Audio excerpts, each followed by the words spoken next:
Taxi ug duha ka truck nagkarambola sa Cebu South Coastal Road. Ganinang buntag, duha ka masakay sa truck ang naangol.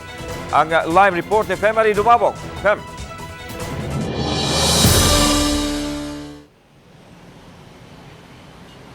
Lan kay wa magsunod sa proper distancing at tulo ka mga sakyanan kini may usa sa nakita sa traffic investigator nga mo'y hinungdan sa karambola. Maayong pagkapiyapi sa tubangan sa delivery truck.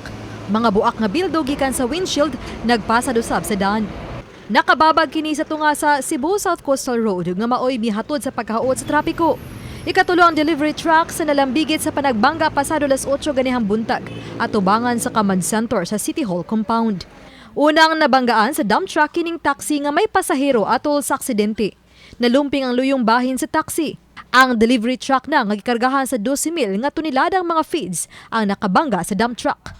Nagsunod ko sa taxi, ning hunong mo na ang taxi ug galit na mo, moto ni wave ko. Giwiban ako.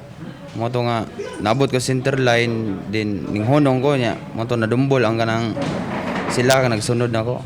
Nila ni kalit na pagunong. Oh, ni gibe ko kay naamay ni mo gawas iskina, na iskina diha.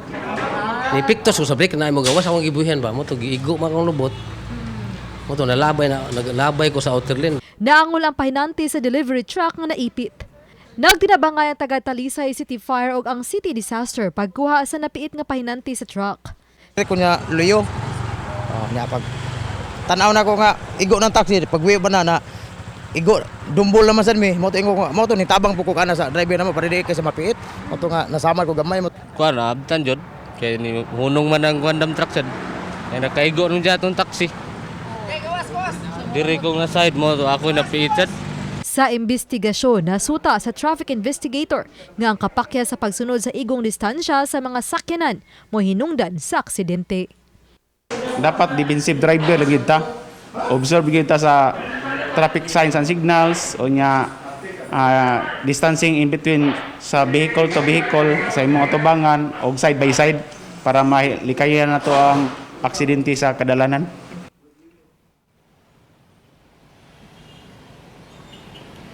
Laan mila na halos sa ka oras ang paghuo sa trapiko tungo sa disgrasya samtang wa na nagpadala pa sa tambalanan ang mga nasamdan. Padayon po sabang negosasyon sa mga tag-iya sa mga sakyanan alang sa settlement. Lan? Daghang salamat, Femari Dumabok.